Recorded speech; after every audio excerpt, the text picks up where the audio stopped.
மாவை போட்டு பேசி நம்ம சப்பாத்தி செய்யலாம், அதை எடுக்கலாம். ஓ கடவுளே, எனக்கு சப்பாத்தியே பிடிக்காது.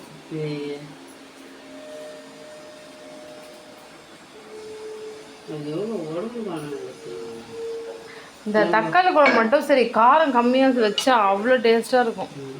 அதில் காரமே போடக்கூடாது தக்காளி குழம்புல, அப்போ தான் நல்லா சுவையாக இருக்கும்.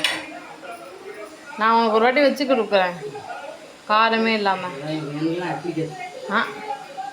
காரம் இல்லாத பிடிக்காது, அதாவது ரொம்ப காரம் இல்லை, ஒரு அளவுக்கு சாப்பிட்ற மாதிரி. மறுபடியும் போனா காரம் கம்மியாக போட சொன்னேன் நீ வேணா